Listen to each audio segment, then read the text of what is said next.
Support comes from Mosby Building Arts. Sometimes the smaller home projects make the biggest difference. Mosby creates custom spaces that help you love your home even more. For projects big and small, visit callmosby.com. This is St. Louis on the Air on St. Louis Public Radio. I'm Danny Wysentowski.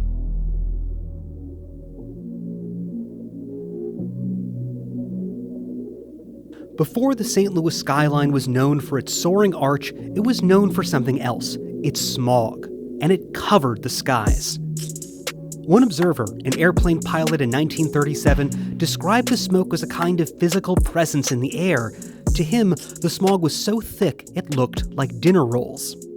That smog was made out of coal, though, and it blocked the light of the sun in St. Louis as often as 1 out of every 3 days.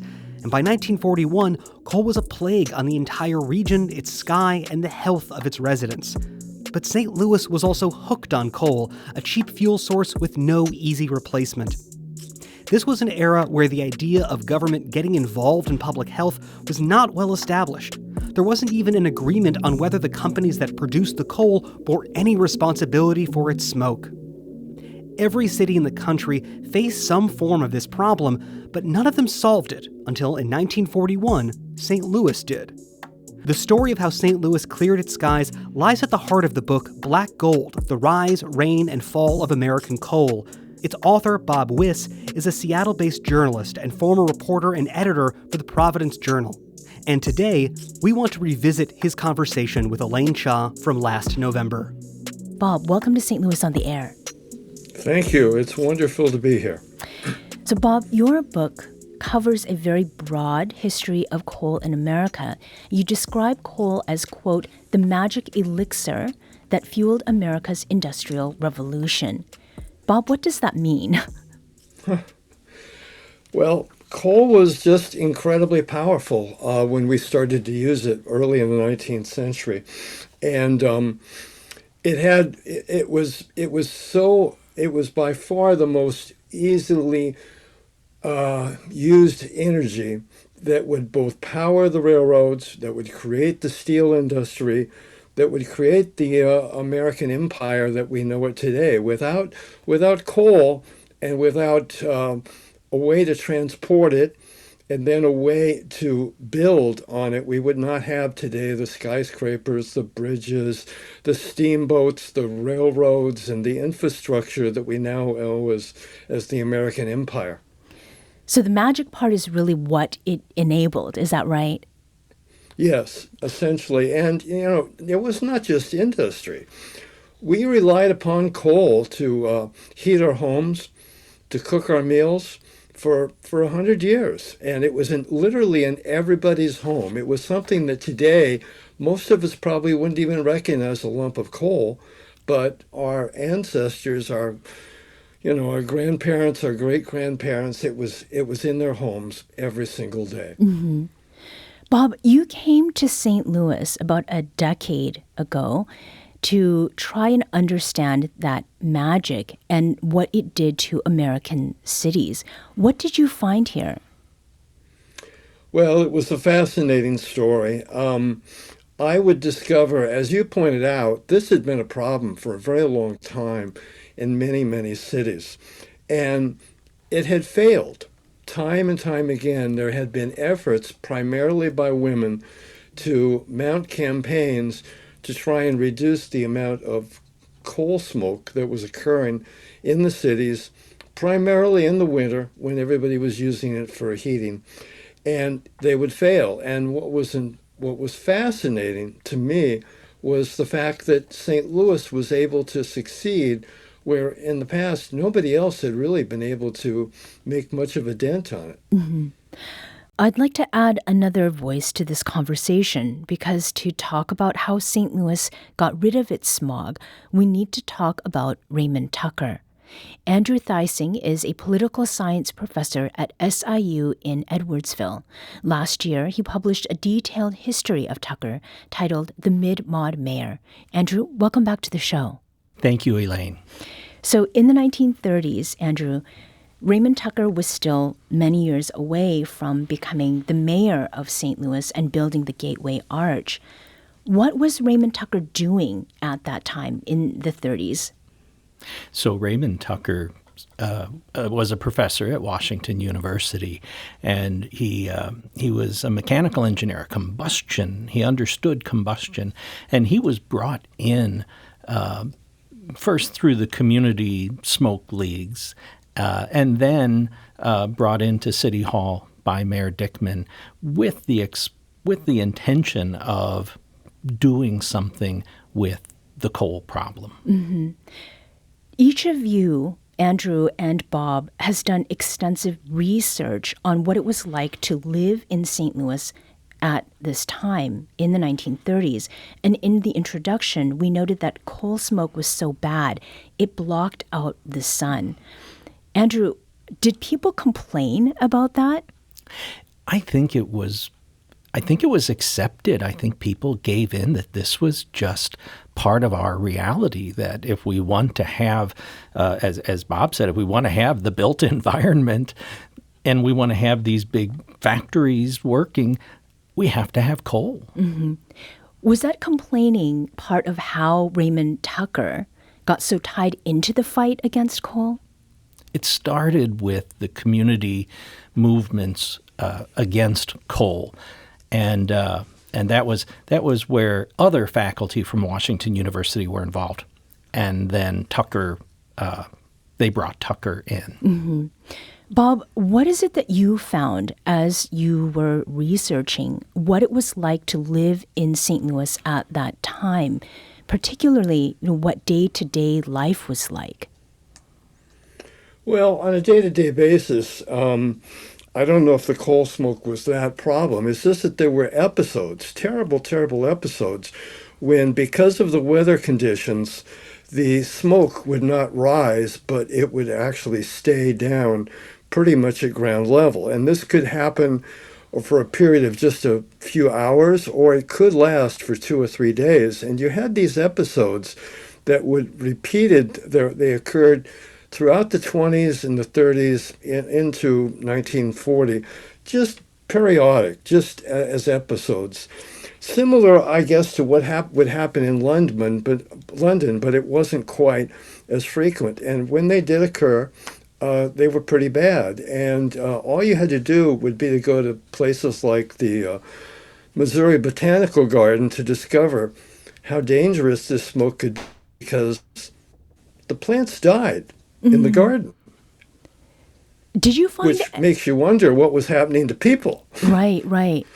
Well, the lack of maybe movement between these episodes, what accounted for that, Andrew?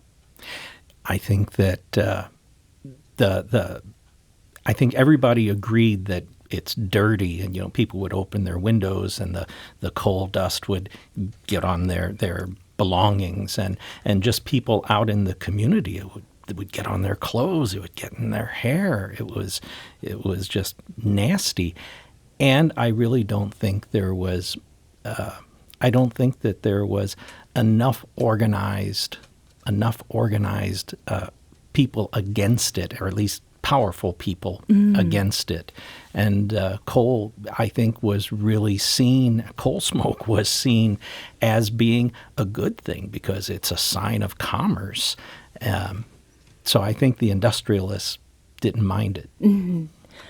Was there one group or another that was more affected by this coal smog? Did it affect the rich and the poor similarly or differently, Bob?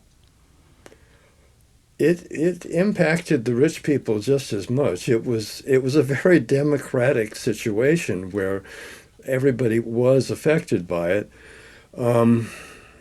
and I didn't see much in the difference between the health impacts. The thing you have to remember is we understand so much more today about the science of air pollution than we understood now, and we now know that air pollution is incredibly dangerous, if not deadly. And we really didn't understand that at the time. Mm-hmm. And equally number of people, rich people and poor people, probably died from the air pollution of this time. So St. Louis was dealing with smoke from this coal for a long time. And 85 years ago, on November 28th, 1939, was a day that eventually came to be known as Black Tuesday. Bob, talk with us about this day. What made it different or distinct? Well, this was one of these episodes that I talked about where the weather conditions were so bad that visibility came down to just a few feet. People would wake up that morning. They would have difficulty getting in. The buses were running very late. There were traffic jams. The lights, the street lamps automatically went on. The businesses and the stores, the lights were going on. And it was a very, very bad day. But one of the things that made it distinctly different was that this time the St. Louis Post-Dispatch was literally poised to do something. Joseph Pulitzer II, who was the publisher, had decided a few weeks earlier of this date of November 28 that he was embarrassed by what was going on in St. Louis with these smoke episodes. And he had literally assembled his staff and told them they were going to have a newspaper campaign to write about this to see if anything could happen. So this happened to happen at this particular moment, timed at just a key opportunity for the newspaper to do something. And I think this is one of the really pivotal things that on why things changed in St. Louis at that particular moment. Mm-hmm. Andrew, for your part, as someone who's a native St. Louisan, are there any stories about Black Tuesday that you have heard over time? Not Black Tuesday in particular, but the coal smoke problems. There's a wonderful story from 1902 about a streetcar that was going down. It was one of these inverted air situations where there was no visibility, and the streetcar had to clang its bell the entire time because it couldn't see what was on the tracks, and the driver was just hoping that we're not going to have a crash. Mm-hmm. We're talking today about St. Louis's fight against coal in the 1930s. I'm here with historian Andrew Theising and journalist Bob Wyss about the work of the local government at the time to clear St. Louis's skies. And we mentioned Raymond Tucker, and he'd been working on this coal problem for years. Then Black Tuesday happened. This changed the city's strategy significantly. Tell us about that. So I describe it as changing from smoke regulation to smoke elimination. And one of the key things that happened was a court challenge. And if I could just give a little legal background on this, that up until 1926, zoning was illegal. That the courts had said that city government doesn't have the power to tell you what to do with your land. And so 1926, the Euclid decision, finally, there's ability to do zoning. Here's a case where a city is going to use its authority again, and this time it's going to change and get rid of coal smoke. And there was a real question about, does the city have the authority to force this on everybody? Mm-hmm. And so in 1937, there was a challenge that came from a coal producer out of southern Illinois, and the court upheld the law, saying, yes, the city has the right to do this. Mm-hmm. And that, I think, was the endorsement that we can get tough now. And they weren't really sure of that before 1937. So by the time Black Tuesday comes along, there actually had been quite a bit of activity in 1937, 38, and 39. Bob, what stands out to you about the opposition to eliminating, as you had said, the magic elixir of coal, whether it came from citizens or from companies? Well, the people who used coal were very powerful. It wasn't just the coal operators, the people who produced the coal, but it was the people who then used it as a fuel. And I'll give you an example. The railroad industry in particular was still using coal very significantly. And when St. Louis started to seriously look at an ordinance that would require people to burn cleaner coal, it was the railroads that stepped in and actually, as part of the discussion before the aldermen in 1940, they proposed an amendment to eliminate them from being required to use cleaner coal than what everybody else was going to use. And it was a surprise amendment that was made on the floor of the aldermen, and it passed. And then a few hours later, everybody heard from the mayor's office that this was unacceptable.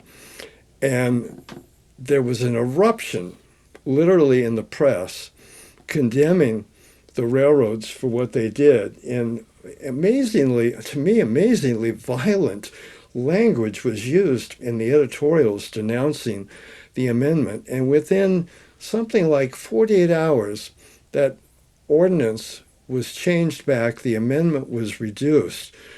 But I think the anger had built against these people who had wielded power for decades. And finally, it was ripe for some sort of response from the public. Mm-hmm. Now, the city was successful in eliminating the use of that soft coal by getting citizens to use a different coal. Bob, how did that happen?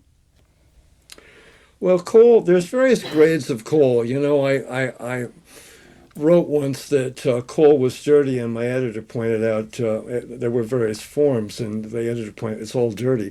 You have bituminous and anthracite coal. Anthracite coal was by far the cleanest. Bituminous, there could be various grades. The Southern Illinois coal that St. Louis was relying upon was very cheap. And it was very cheap because essentially it was very dirty and had sulfur.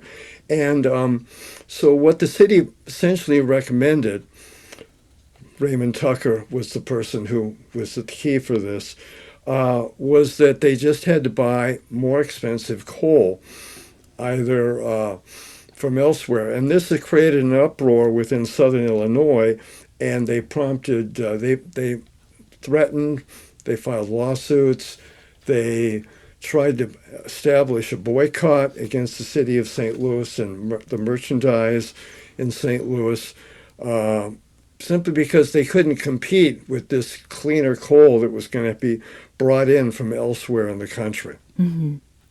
Andrew, this fight against smoke, how did it shape St. Louis post-1941? And were there other cities trying to emulate the path that St. Louis took?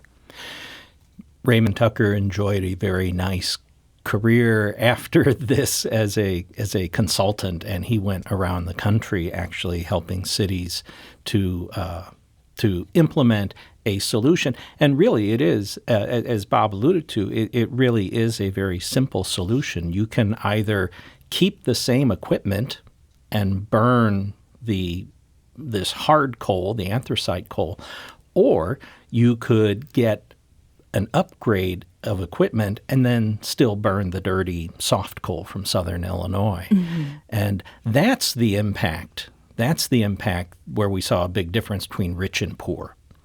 That the solution that came out in St. Louis affected the poor more than it affected the rich. Mm-hmm. Bob, going back to your book, it is about more than St. Louis. And as we've been discussing, The St. Louis story is just one city's stand against coal. But do you see a lesson in that story for the present? Well, yes. Essentially what happened is, while St. Louis was successful in doing it, ultimately, the reason air pollution around America decreased was because mostly we stopped using coal throughout most of industry and certainly throughout all residential heating after World War II. Petroleum, oil, natural gas became the acceptable way because it was frankly cleaner and it could finally compete with coal where it hadn't before. And at the same time, we learned a lot more, as I mentioned earlier, about the science of air pollution, about the health impacts. And so coal decreased rather significantly. It would hold on for a few decades into the 21st century by producing electricity, but even that is being reduced significantly simply because we've reached a situation where we understand that all fossil fuel is seriously harming the planet and that all fossil fuel is going to be dangerous and that we simply can't pay the price that we paid back in the past. And that's really the message here that is happening. It's a combination of both understanding what's going on with changes in technology that's driving the whole energy policy and transforming it from what it was in the past in St. Louis in 1940 to what it is in St. Louis in 2025. Mm-hmm. So we are still using coal. And last week, the Trump administration announced it would spend $100 million to improve existing coal plants, and it wants to spend hundreds of millions more to increase coal usage. Does that mean that when it comes to coal, Bob, are we regressing? Are we moving back into the past? Well, if we follow that policy, we will. Coal is by far, even if we're talking about electricity generation, which is the only really strong market for coal that's left. If we're talking about that area, coal has become the most expensive fuel. Renewable energy is the least expensive. Mm-hmm. The remaining plants, and there's only about 24 coal-fired electric generating plants left in the country, and their operators are trying to close them. The Trump administration wants to not only keep those open, but they want to build new plants throughout the country. Mm-hmm. Well, it takes 10 to 15 years to complete the planning and the construction of those kinds of plants. With the economics the way they are, it just doesn't make any sense. Mm-hmm. That's Bob Wyss and Andrew Theising talking with Elaine Shaw last November. Bob Wyss is a journalist and former reporter and editor for the Providence Journal. His book, Black Gold, The Rise, Reign, and Fall of American Coal, came out last September. Andrew Theising is a political science professor at SIU Edwardsville and author of the 2024 book about Raymond Tucker titled The Mid-Mod Mayor.